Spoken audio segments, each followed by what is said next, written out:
we heard, he said, for me and my family, we shall serve the Lord. You must be dependable, you must be reliable. What you are saying is that God can count on me. When you say you have a dependable family, all you are saying that God, you can count on me. If everybody fail you, me and my family, we shall not fail you. If everybody turn away from God, for me and my family, we shall be standing for God. Prayer this morning is that in any circumstance, in our situation, you will stand for God in the mighty name of Jesus. I say you will stand for God in the mighty name of Jesus.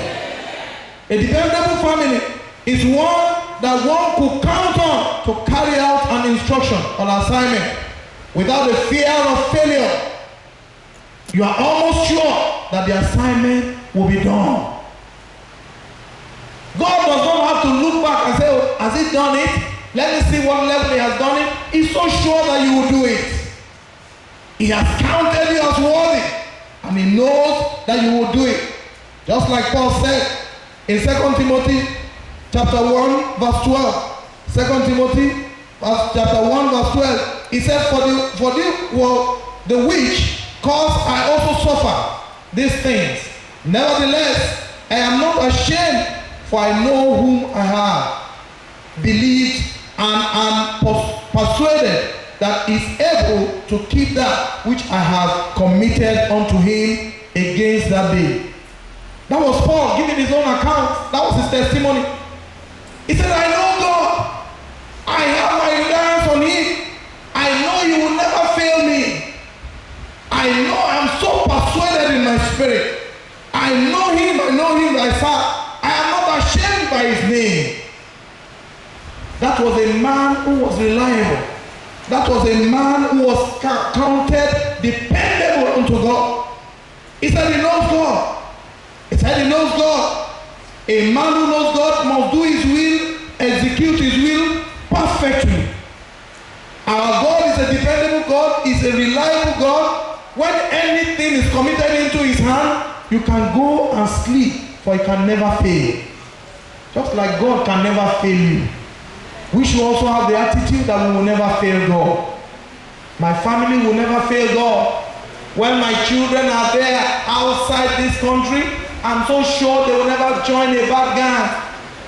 I'm so sure they will not go to begin to get themselves involved in narcotics. I'm so sure that they will not bring shame to my name. When I was young, I was starting a career in banking. One man I loved so much, he trained us. He was the MD of the bank. We grew and we loved him. And in fact, he was a role model. But what happened to Ellie's children happened to him. The best of the lottery of things is not the best way to train a child. It's good to give a child. But that's not all.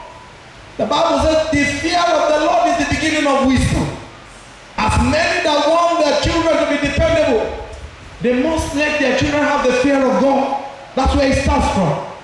Eli did not make his children have the fear of God. And that's why they could be doing all they were doing. They were raping people in the church. They were swindling people in the church. They were doing things that would bring shame to the name of God. They were doing things that the enemies of God would be saying, see, and they call themselves children of God. Brethren, your children shall not be children of perdition in the mighty name of Jesus. I say your children will not fail God in the mighty name of Jesus. Let's train up our children in the way of the Lord. Let's make them to fear God. A child who does not know or does not have fear of God can do anything. And that was what happened in the drama we saw. They were not interested at all. They wanted to satisfy themselves. They were children who wanted the pleasure of life. Is good, but it must be done in moderation. One of the things we have to be very careful about now, especially parents, is the electronic gadgets that we have. They're beautiful. They could assist us to get things done. They make life easy for us. We could get a lot of information from them. But then you have to be very careful. I see children these days, they cannot read the Bible for 10 minutes. I see children these days, they cannot pray. But lo and behold, leave a child with an iPad, or leave him with a laptop, or leave him with any of the gadgets. He could be there until 3 a.m. What is he doing? He's browsing. Most of the things they are even looking at are not things that will help them spiritually. They are not things that will help them in their academics. They are not things that will help them even in their homes and in their school. But they are only watching things that will corrupt their minds, things that will make them long after sin. We have to be watchful. We must train our children. If you are giving them this comfort of life, you must also bring a mechanism in that could be check and balances on them. It is good that you see them, but there are things that you need to do to bring checks and balances. That was lacking in the life of Eli, and he paid dearly for it. My prayer for you again is that you and your children will not pay dearly for certain mistakes of the past in the mighty name of Jesus. Let's train up our children. Let's train them well. Let's bring them up in the nurture and admonition of the Lord. I see parents leaving their children out in prayers. I see them leaving their children out when it is time to wait upon the Lord. Let your children know from beginning that it's good. It is physically, spiritually nourishing to wait on the Lord. Some fast and they don't tell their children what it means to fast. Some pray, they don't even let their children know the potency of prayers. Brethren, this is what we need to know. Joshua said, for me and my family, we shall serve the Lord. In the homes, myself and my wife, we were discussing about the Bible within the week, and I saw in the Bible very clearly. Each time the Lord loves a man, one of the men that God loved so much in the Bible was David. And he said to David, he said, for your children, they will always be for the throne. You will not lack a man that will stand on the throne of Israel. He said, even when they annoy me, I will have mercy upon them. That is a great grace. And that grace the Lord will give to you and your family. Yeah. But what did he tell Eli? He said, well, the one who is able to love me, I show love to them. But those that hate me, I extend them least. He said, then I have taken that mantle from you. I have taken that power from you. The Lord will not take that glory he has given to you. He will not take the glory he has given to your children. In the mighty name of Jesus. But when God loves a man, he shows it to him, to his children, to his generation, and everything around him. The Bible said when Joseph went to Potiphar's house, for the reason that Joseph was there, he said he made him to receive favor. He said he prospered him in every way. He said even his master committed and left everything to his hands. He said when Joseph also went from Potiphar's house, of course Potiphar's wife lied against him and he was thrown into the prison. The Lord did not leave him. He went with him to the prison. The Bible says he had mercy of God, and of course God also showed grace and favor unto him. But when God does not like a man, what does he do? Even the animal in his house suffers. And that was what happened in the life of Pharaoh. Pharaoh was meant for perdition. God showed a lot of miracles for him to have changed. He refused to change. What happened to Pharaoh? The Bible says on the night, the Lord visited Pharaoh. The first child of Pharaoh died. The first children of all his chiefs and priests died. He said he went further to his animals. All the animals in Egypt, their firstborn died. I keep asking myself, why does God have to make the animals to suffer for what Pharaoh did? The Bible says, I will have mercy upon whom I will have mercy. I have compassion on whom I have compassion. That is God for who he is. When the Lord likes a man, he shows it upon his children. He makes it to go upon his children's children. A man that knows the way of God, a man that lives according to the dictates of God, a man that obeys God, is a man who enjoys. Is a man who God shows mercy upon his children's children. My prayer this morning as we celebrate this family weekend is that the Lord will make our own family to be dependable. Our family will not fail God. And we will not fail God in our responsibility to bring up our children in the way of the Lord in the mighty name of Jesus. So what are we saying? There's a clear distinction from those who fear God. and those who do disobey God. And the two scriptures that we have learned, two families we looked at, is Isaac. God said to Isaac, Sarah thy wife shall bear thee a son indeed, and thou shalt call his name Isaac. And I will establish my covenant with thee for an everlasting covenant. And with this seed after him. That was the covenant he made with Isaac. He also made the same covenant with Eli. Because according to 1 Samuel chapter 2 verse 30, the Lord said, wherefore the Lord God of Israel said, I indeed that thy house and the house of thy father, that's to Eli, should walk before me forever. But now the Lord said, be it far from me. For them that thou honor me, for them that honor me, I will honor. And they that despise me shall be lightly esteemed. So he had two covenants. That's with Eli, and of course with Isaac. And of course he fulfilled his covenant. Then let's see what happened. The two sons, then each of them have two sons. Of course for Isaac, he had Esau and Jacob. And of course for Eli, he had the two sons that put him in trouble. So the next one is that in raising up these families, we notice the prominence of the father in Eli's family. The truth about it is that the role of the father and mother is very key. Why the Lord talked so much about Isaac and Rebekah? Of course, he only talked about Eli. Nobody knows about Mama Eli. Where was he? When the children were being brought up, where was she?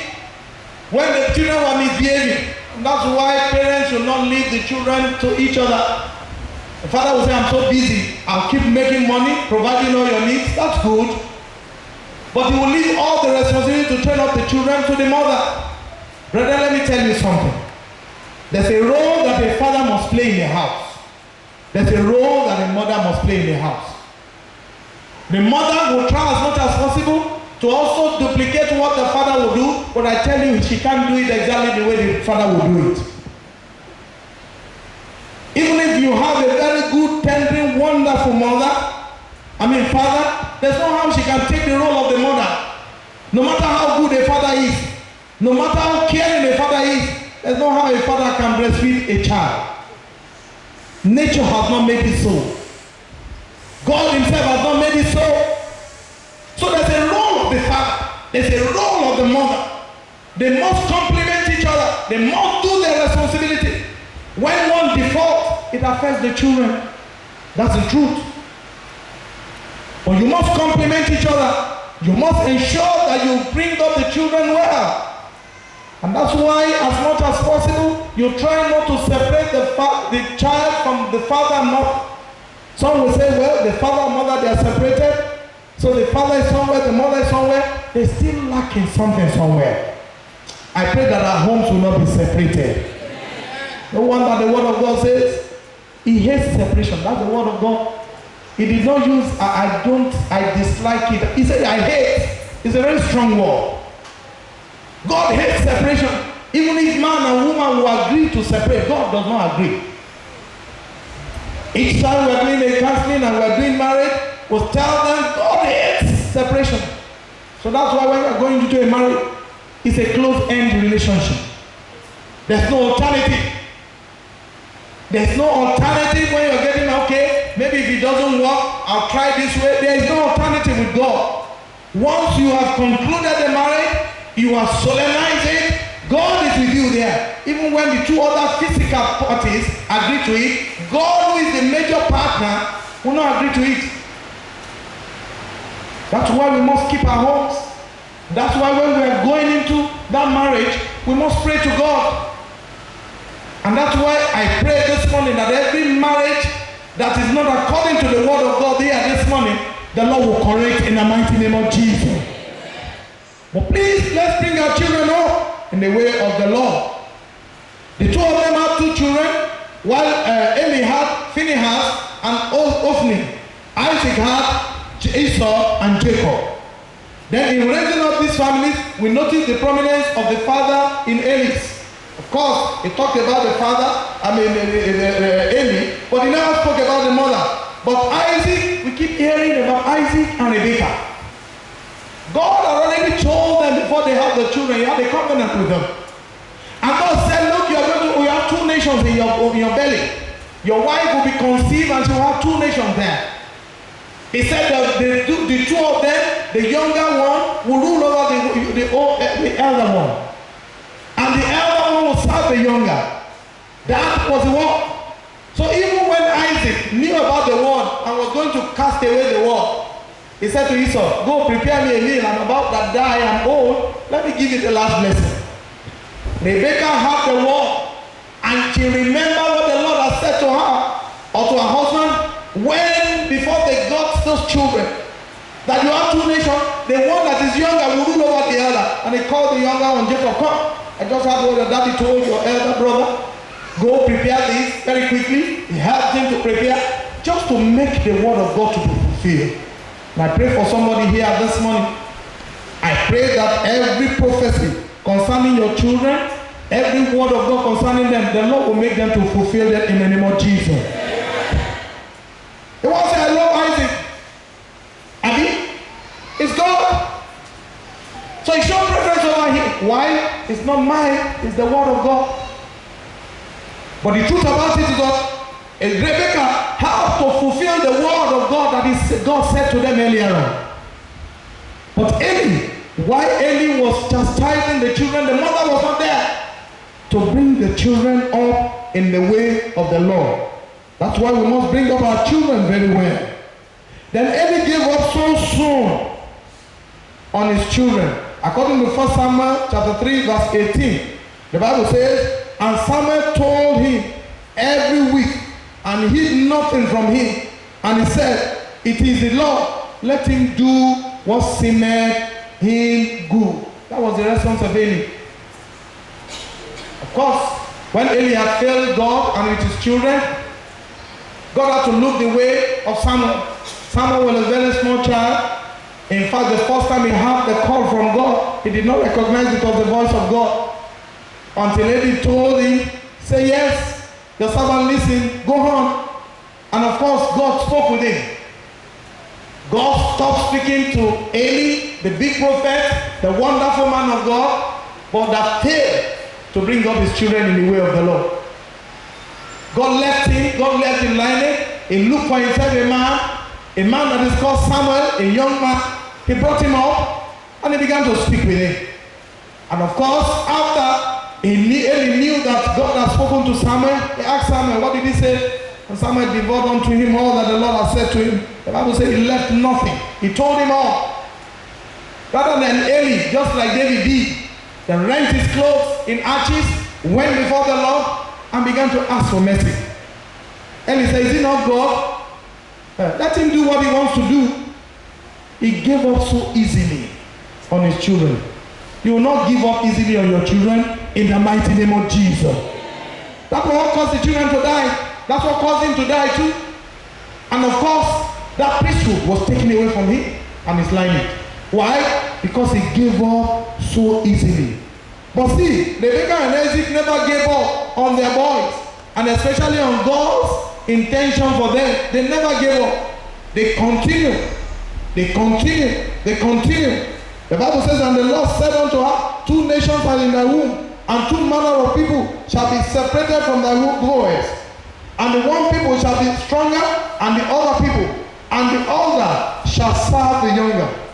Though Isaac at old age pretended to have forgotten God's purpose and wanted to go to the natural way of the elders becoming stronger, but Rebekah stood her ground and made sure the plan of God was fulfilled. My prayer is that the God of God will be fulfilled in the life of your children and your family in the mighty name of Jesus. They did not give up. They didn't give up. They continued. Even when the father had given all the blessing to the younger brother, and Esau came and he cried. The Bible says he still blessed Esau. He told him at a time when the yoke shall be taken off your neck. And indeed, the blessing was so much. Because when Esau was going to come to welcome Jacob much later, the Bible says even Esau had 400 men. They were like guards that guarded him to where Jacob was. A man that had 400 people. Even when Jacob presented gift to him, he said, I don't need your gift. I have more than enough. Why? Because their parents never gave up on them. They were able to fulfill their destiny. The first purpose was that the younger will rule over the elder one. And that was the word of God, and it was fulfilled. But they never gave up. Isaac and Rebekah never gave up. You will not give up on your children. In the mighty name of Jesus. Another thing we need to do, the children of Eli were very disobedient. Let me tell you one thing, sir. According to Deuteronomy chapter 28, I think from verse 1 to 14, it talks about the blessings of obedience. When God is going to bless a man, he looks at his obedience. He said, blessed shall be your land, blessed shall be the work of your hand, blessed shall be the fruit of your body. All this come with obedience. But for every disobedience, there's a curse. And that's why the children of Eli were cursed there. While the children of Isaac received the blessings of the Lord, the children of Eli received curses. The opposite of glory is shame. Just like the opposite of blessing is a curse.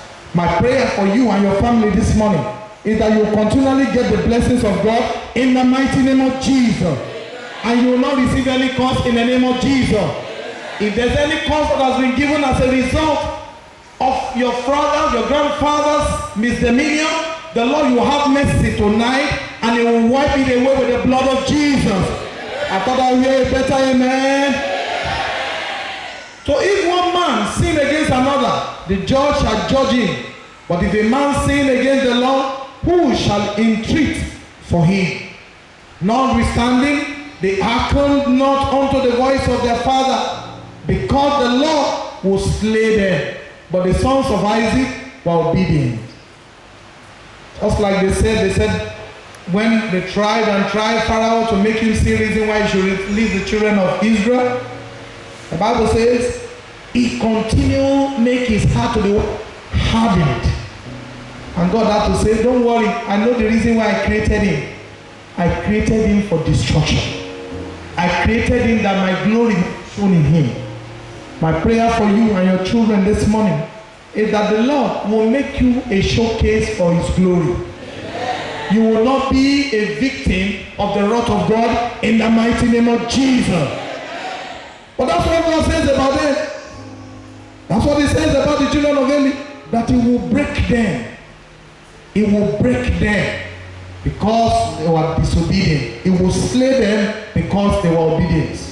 Let me tell you, there's a consequence for every action we take. The consequence, Eli and his children, the consequence of what they did, which was sinful, and of course not bringing them up, was death. The Bible says Eli and his children died the same day, and their nation Israel also suffered loss. Just like I told you, when God is annoyed, he wants to show his wrath. He even shows it. Can you imagine? Even because Eli and Phinehas and Phinehas actually sinned against God, the Bible said the Philistines came. And of course, they terrorized Israel. Why? Because of their sin. I pray our own sin cause other generations to suffer in the mighty name of Jesus. But with the mercy of God, it will release us in the name of Jesus. But look at it again. But Isaac died in a good old age. If you read that Genesis 35 from verse 28 to 29, the Bible says that Isaac died in a very good old age. He was blessed. He was blessed in his family. He had old age. He was strong even at old age. So the truth about it is that there's a consequence, whether we are obeying God or we are disobeying God. And then, but Isaac and the family fulfilled their destiny. That's another thing. They fulfilled their destiny. And my prayer is that you will fulfill your destiny. And your children too will fulfill their destiny in the name of Jesus. There's a plan for everybody. Just like the word of God says. He said very clearly in that scripture. He said, I think it's, oh yes, it's in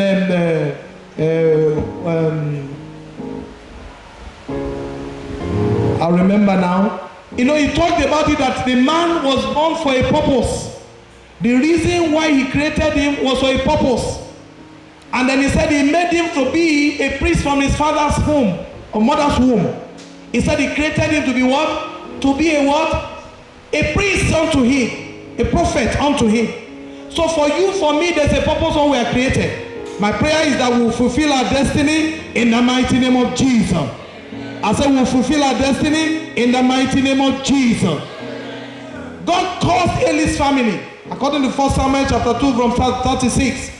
And it shall come to pass that everyone that is left in the house shall come and cry to him for a piece of silver and a morsel of bread, and shall say, put me, I pray thee, into one of the priest's offices, that I may eat a piece of bread. And it was fulfilled.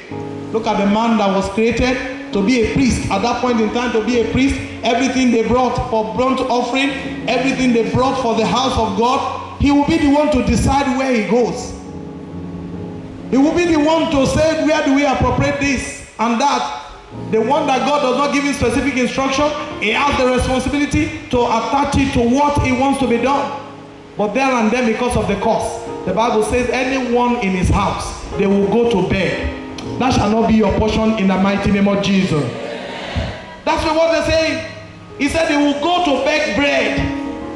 The one that was supposed to supply bread has now become the one to beg bread. I said that shall not be the portion of yourself and your family in the mighty name of Jesus.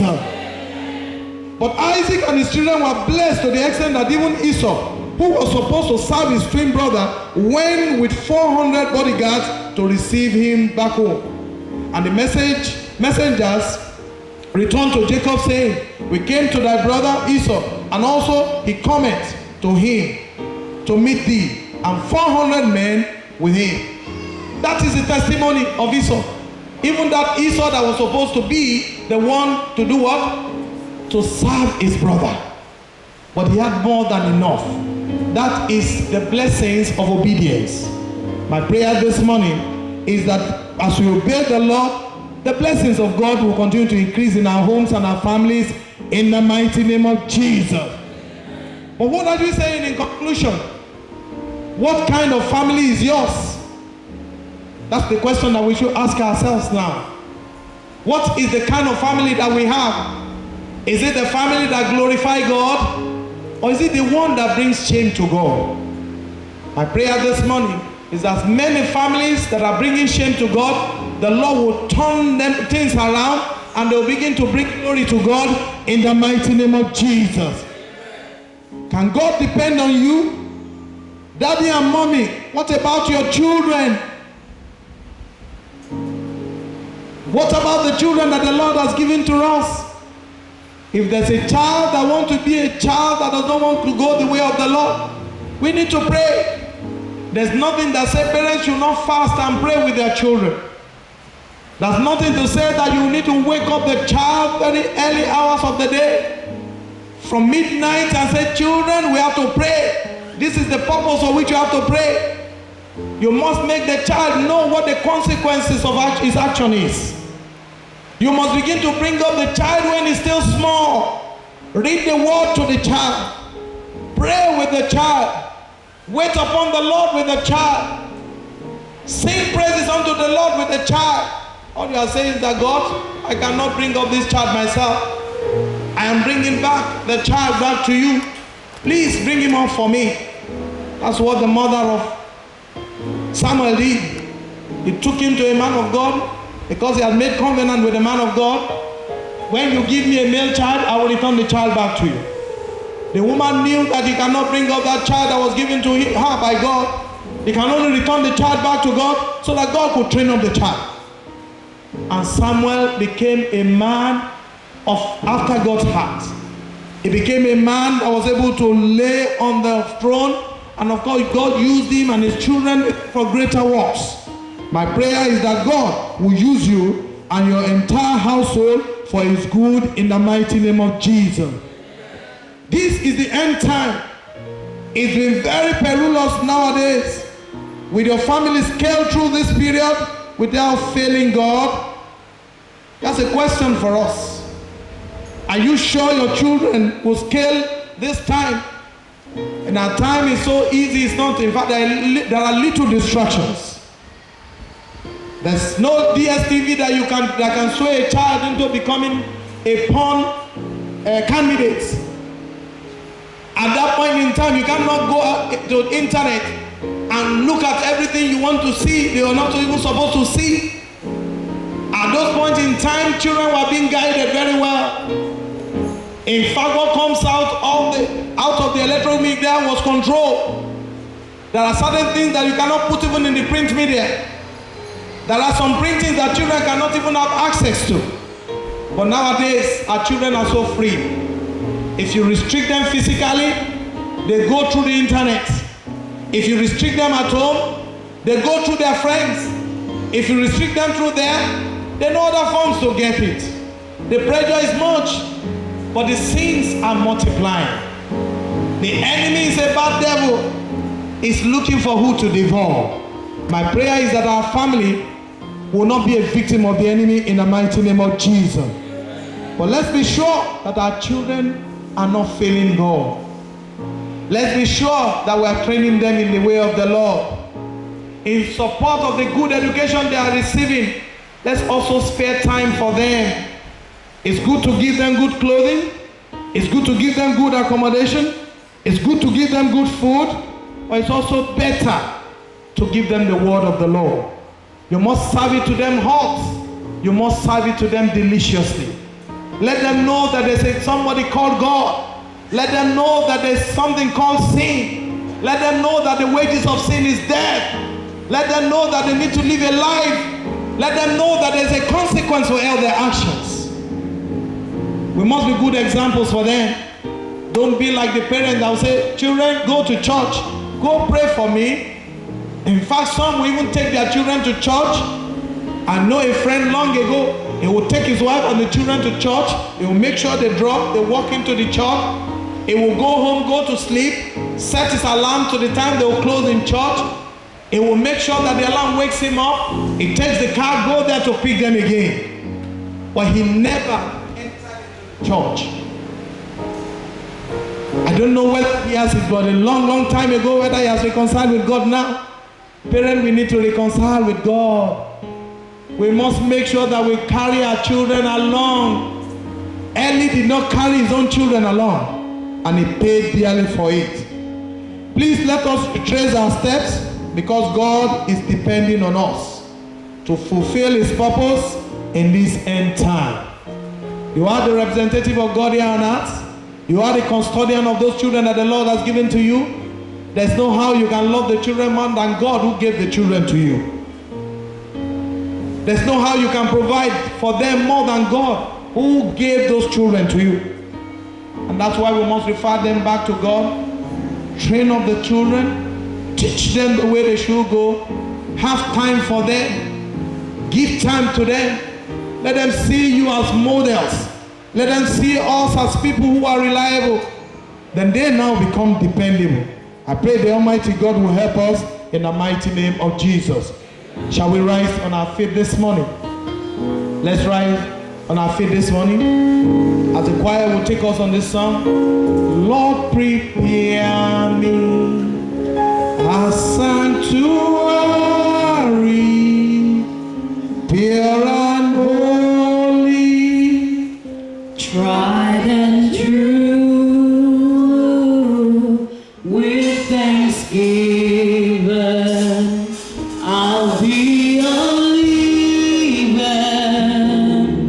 sanctuary for you. So Lord, prepare me, a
in that situation. There can be a change in that family line. There can be a change in that home. Can I see your hand up this morning? Can I see your hand up this morning? You want the Lord to turn the captivity of Zion. You want the Lord to turn that captivity in your home or your family. You want your home to be a dependable one for the Lord. You want to be an example of that one we gave in the life of Isaac. You want your family to be there. Can I see your hand up? Very quickly. Can I see your hand up? We're going to say some set of prayers. And then the Lord will turn the captivity. It will make your family to be a dependable one. And indeed, you as a vessel unto honor. Can I see your hand up very quickly? Can I see your hand up very quickly? If you are there, can I see your hand up? You want to say yes to Jesus? You want to make him even your ally in bringing up your children the way they should be. You want to be an example of a good home of the Lord. Can I see your hand up? Unchangeable, unchangeable Lord. Unchangeable God. Unchangeable, unchangeable Lord. Unchangeable God.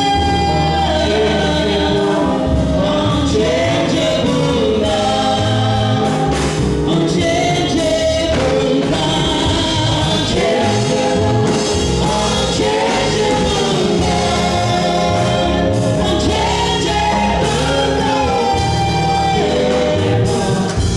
Unchangeable Brethren, we're going to take some set of prayers right now. And I want you to please join me and take this prayer very well. And I know the Almighty God will prove himself as we do this in the name of Jesus. We're going to say, Father. Let's say it very well. Say, Father, please have mercy upon my family. Say, Father, have mercy upon my family and help us, O Lord, to amend our ways with you in the name of Jesus. Turn it to prayers right now. Say, Father, please help me, O Lord, and help my family, O Lord. In any way we are living, O Lord, that does not glorify your name, have mercy upon us. Help us, O Lord, to amend our ways in the name of Jesus. Help us, O Lord, to amend our ways. Help me, help my children, O Lord. Help us to amend our ways. Have mercy upon us, O Lord. In any way we are failing you, in any way we are not doing what we are expected to do, Father, please have mercy upon us. Forgive all our sins, O Lord. Let us stand right before you in the name of Jesus. King of glory, have mercy. Have mercy upon us, O Lord. Have mercy upon my home, O Lord. Have mercy upon my family, O Lord. In the mighty name of Jesus. Thank you, Father, because you have done it. In Jesus' mighty name we are praying. We are not praying very well, brethren. Say, oh Lord. Let's say it very well. Say, oh Lord. Please help me to be committed unto you.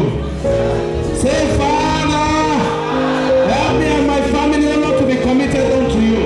Let us be committed in our time. Let us be committed, O Lord, even in our talent. Help us to committed, O Lord, in our relationship. Father, help us, O Lord. Help me and my family, O Lord. Let us be committed to your work in the name of Jesus.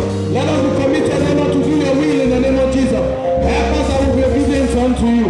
In the mighty name of Jesus. Help us, King of glory, and let your name be exalted in the name of Jesus. Thank you, Father, because you have done it. In Jesus' mighty name we are praying. In Jesus' mighty name we are praying. Praise the Lord. The Bible said, train up a child. In Proverbs 22 verse 6, it said, train up a child in the way of the Lord, and when he's old, he will not depart from it. We're going to take the next prayer point from that scripture this morning. We're going to say, Father. Say it very well. Say, Father, please help me to train up my children. Father, please help me to train up my children. Father, you help me to pray up my children, oh Lord. This is the prayer that Eli did not pray. Brother, you need to pray this prayer. As many of us who are parents here, and as many who are aspiring to be parents, let's pray this prayer very well. Say, Father, help me to train up my children in the way of the Lord. Help me that my children will not fail you. Help me, Lord, that my children will be nurtured in the way of the Lord. Help me, Holy Spirit. Help me to train up the children. Help me, Lord, that my children will not be wayward. Help me, Lord, that my children will not fail you. Help me that my children will not fail you. In the mighty name of Jesus. Help me, Holy Spirit, and let your name be glorified. King of glory, I thank you. Everlasting Father, I worship you. Thank you, Father, because you have done it. In Jesus' mighty name we pray. In Jesus' mighty name we pray. Brethren, this is scripture I was going to read for you earlier on in Jeremiah. The prophet of the Lord, Jeremiah, was the one that the Lord said to in Jeremiah chapter 1 verse 5. The Bible says, before I formed thee in the belly, I knew thee. And before thou camest forth out of the womb, I sanctified thee. And I ordained thee a prophet unto the nations. That means that before we were formed in our mother's womb, the Lord knew us. He has a purpose for which He created us and He sent us to the world. My prayer is that for you and your children, you will fulfill the purpose for which God created you in the mighty name of Jesus. I thought I hear a better amen. We are going to say, Father, please help me and my family to fulfill our destiny in the name of Jesus. Say, Father, help me and my children, O Lord. Help us to fulfill our destiny in the mighty name of Jesus. Help me and my family to fulfill our destiny. Father, help me and my wife to fulfill our destiny. Help me and my children to fulfill our destiny. In the mighty name of Jesus. The purpose of which you created us, Father, let us fulfill it. In the name of Jesus. We will not pass away from this world ordinarily in the name of Jesus. You will continue to make us, O Lord, even vessels unto you in the name of Jesus. Thank you, Father, because you will make us to fulfill our destiny. We give you glory because you have done it. Let your name be exalted, O Lord. Let your name be glorified in the mighty name of Jesus. Thank you, Ancient of Days. Thank you, Lily of the Valley.